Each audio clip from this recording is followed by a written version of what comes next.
Hello everyone, welcome to Changing the Dialogue. I'm Brian French, I'm your host, and I'm accompanied by Robert A. French, pastor, evangelist, author, and also my dad. So, we're here today talking about changing the dialogue. And what does that mean? We've done some topics already. We've picked words out of the language that we've discussed and talked, and we wanted to give you a little background on why we call this changing the dialogue. About 3 years ago, maybe 3, 4, could be a little bit, somewhere in there, I did a study on changing the dialogue. And the reason that we call it that is because Dad and I have had a great many discussions over the years about how language within culture changes. And it changes how we dialogue, how we talk. We say how we talk, but it's just dialogue. When you're discussing things and you're going back and forth, that's a dialogue between two people. So that's the terminology dialogue. So we've changed how we talk within society over time. And depending upon the language, how people talk about things, not just in dialect, but in culture. Because language encompasses more than just the form of the words, whether you speak English, Spanish, French, German, Dutch, Japanese, Chinese, Russian. What we could sit here forever and name dialogues, right? Or dialects. And there you have the word dialect, form of the word dialogue, same context, same topic. So we want to, discuss some of these things. And Dad, your experience in other countries gives you a real good picture of that, yes? Yes. For instance, in Tumbala, Mexico, it's a little village in the mountains of southern Chiapas, the state of Chiapas, where we've ministered. There are 11 indigenous tribes there, each with their own language. Right. We dealt with two of them, the Setal and the Cho'ol Indians. Both have their own language, not just a dialect, but their own language. Still today, in this era, right now. And the men, for the most part, speak Spanish as well. Right. The women, however, don't. So when we were there, we would have to use two translators when we spoke, to the crowd. So, when we understand that language changes over time, words change their meanings. Yeah. We give a different meaning to words as time goes by. I've used this example many times, and I don't use it to be offensive in any way at all. Right, but, right. The word gay, for instance. When I was a young man growing up, and before that, you go back to the 30s and the 40s, you would say what a gay person that is. Well, you just meant they were happy. Right. If someone was kind of quirky in their personality or a little strange, we called them queer. Right. They would say that's a queer person. Well, those two words in themselves, if you say that today, it has a totally different meaning. Right. Than what we used then. And that's just an example. But when you understand that language began in the earliest times, it was all hieroglyphs. Now we only think of hieroglyphs as Egyptian, but ancient Hebrew, Chaldee, they were all symbols. There wasn't an alphabet, there weren't letters, there wasn't writing as we know it today. Yeah. So one of the problems, as you know, you've watched the program, the Ancient Pyramids. Now they're looking even into hieroglyphics that they might have misunderstood some of them. Right. And so how do you figure out what is being said by a drawing? Exactly. And like you said, you go back, what was the culture like? Yeah. That, I think, is the biggest mystery for linguists. Absolutely. Ancient linguists, people looking into what we call dead languages. Even Latin today is a dead language because people don't speak it.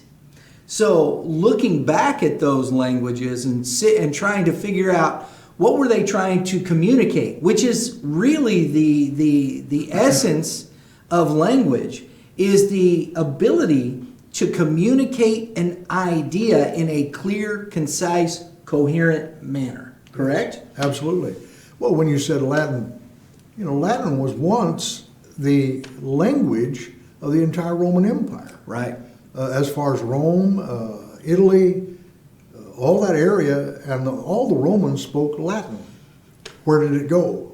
What happened? So, we still have the language, and there are people that can speak it, read it, write it, and so forth.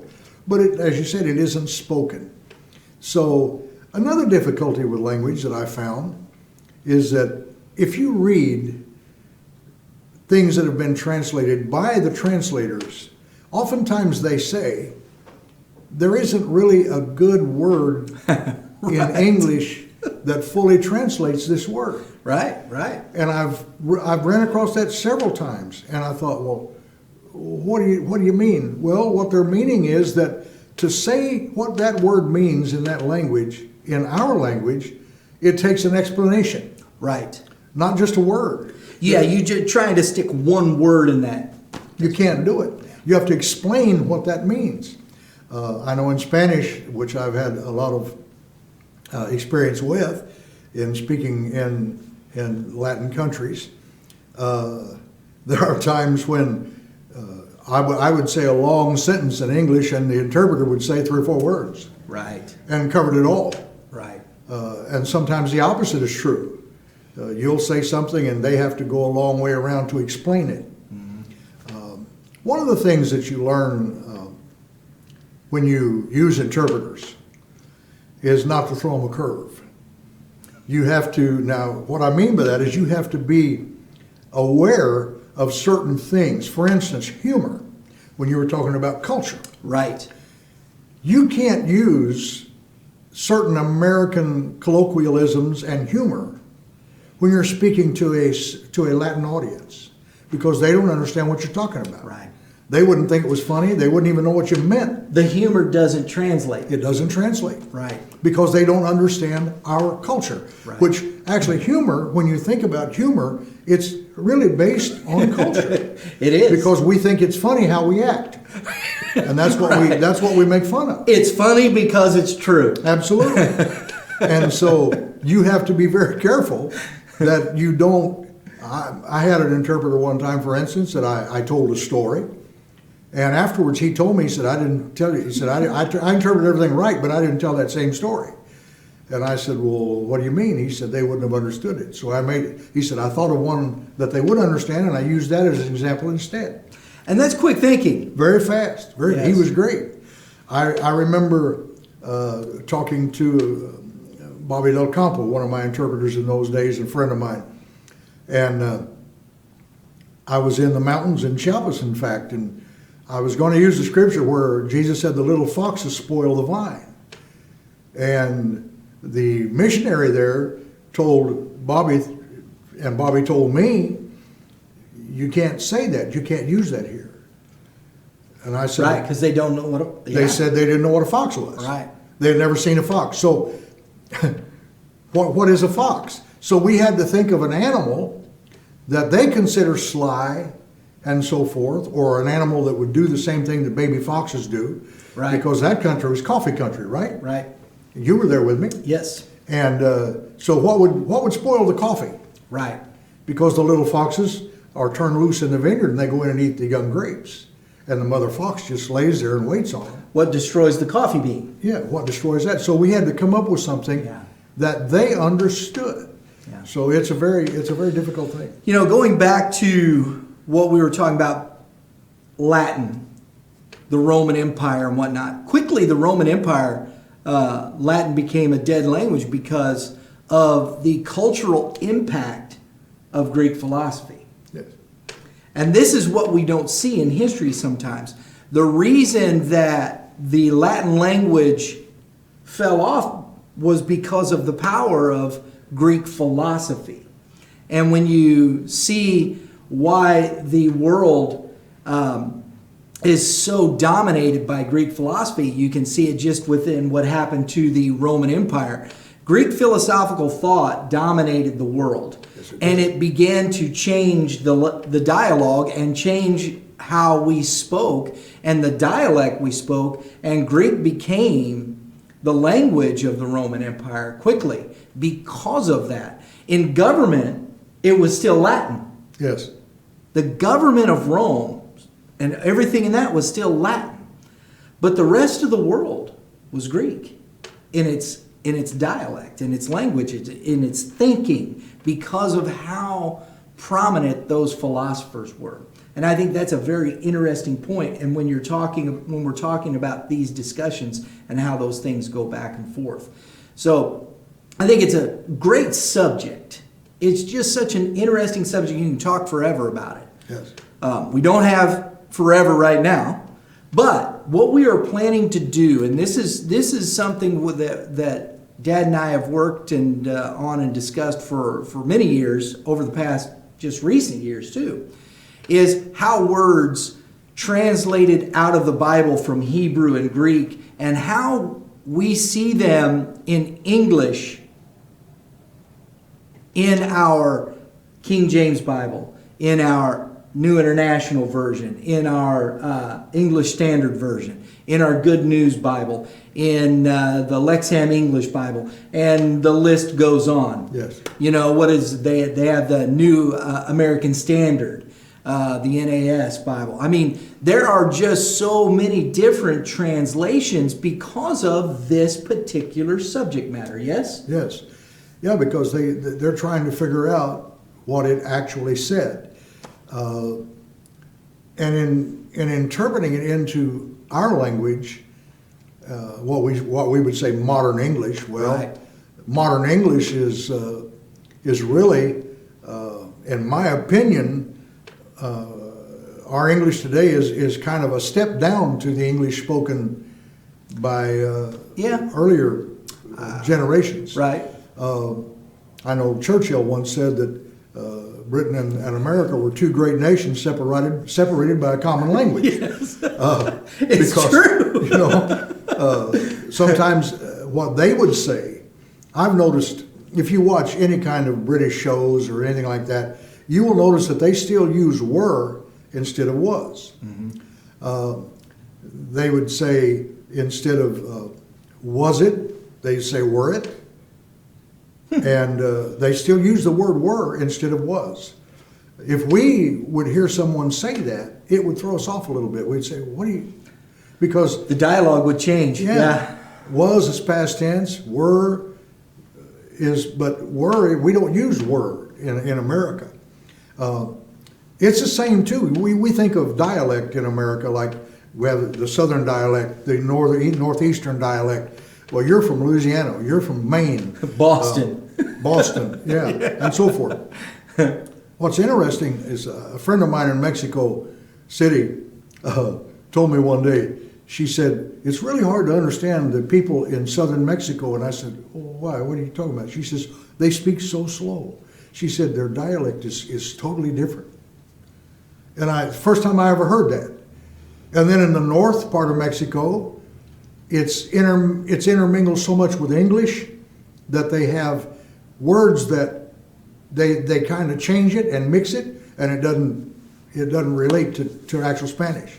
Then you have Castilian Spanish, which accents the words differently with a TH instead of a CC kind of like action in Spanish is acción. Okay, but in Castilian Spanish it's acción, atención. Not atención, atención. So you have to get used to. We think that English is the only thing that way. Yeah, but it isn't. No, it isn't, and it's the same in the United States. You get on the phone with somebody in another part of the country, and try and understand them on the phone without seeing them say it. Absolutely, it gets very difficult. Absolutely, you know the accents change and the way they pronounce the word. It's very difficult. It just is. So. We're going to take a dive this year as you continue to watch Changing the Dialogue. We appreciate you tuning in. We're going to talk about words in the Bible such as spirit, such as church, such as grace. And we're going to look at these from the standpoint... Tree. Yeah. It's a great one. As where they came from in Hebrew, how it's into the Greek and into English. And let's see what these words mean. Let's look at it from the cultural standpoint. Because language, if we believe what we believe, and I say if, because sometimes I know people go, well, wait a minute, why say if? But if we're going to believe what we believe, then we understand that language derived from the Father himself. So what is the language of creation? How is it passed down to us? How do we understand when our Father is talking to us? How do we understand what he has to say to us? And I think it's very important. So, another thing, just real quickly. No, yeah. That you touched it there, and I thought about it. It's important that we understand that language in the beginning was all oral. Yes. Everything was oral. Yeah. Everything came down. Writing didn't happen for a long time. Yeah. So think about what kind of thought it took to make a word to express what they were saying. Right. How can we form a word that expresses what we mean here? Yeah. How can we make a symbol that expresses what we're saying? How can you look at a hieroglyph and read one of the Pharaoh's names? Right. Right. This long. Right. You know, like Agamemnon, Nefertiti. Yeah. You know, Tut was pretty easy, I guess, because just three letters. But you know, when you think about it, how do you look at a hieroglyph? The first man that ever figured that out, I mean, how he was thinking outside the box completely. But see, and this is what the hieroglyphs came later. Even it was all pictographical from Sumer, Mesopotamia, all up in that northern region where most of it came from. Chaldee. And Chaldee, exactly. So the Semitic language that all language is really, if you talk to linguists, Semitic language is where everything is derived and everything came out of and into your Indo-European. What's the other word? I'll come back to it. I can't. It's Indo. Can't remember it. Dang it. But anywho, I think this is a great topic and great subject, and the reason why we talk about changing the dialogue. It's not that we should change the dialogue, but change it out of this world's dialogue and into the dialogue that has come from our Father. Amen? Through Jesus Christ. And that is important because what Jesus said we should understand, because it came from the Father. He said, I'm telling you what I've heard my Father tell me. So it is so important for us to understand these words and understand it from the proper language, culture, and dialogue. How Jesus was communicating to us. Amen? Well, Solomon said it. He said, with all you're getting knowledge, get understanding. Yeah. So, you know, that pertains to more than what we really give to it. With all your learning, with all your understanding, with all your knowledge that you gain, it's of no value at all unless you understand what you've been told. I can sit down, for instance, and read a textbook on any subject. And I could afterwards go to the professor and say, what's that mean? Because I can read something and not understand it. Sure. I can read, for instance, a book on calculus. Yeah. I never took calculus. So if I just sat down right now and read a book, a math book, with calculus in it, I wouldn't know what I was talking about. I couldn't understand it. So with all you're getting knowledge, we have to understand that knowledge. Amen. So Amen. Amen. So on that note, folks, thanks for joining us. We do appreciate it, and we'll be back again next time with another edition of Changing the Dialogue. So until then, remember to give love, give life, and give Jesus.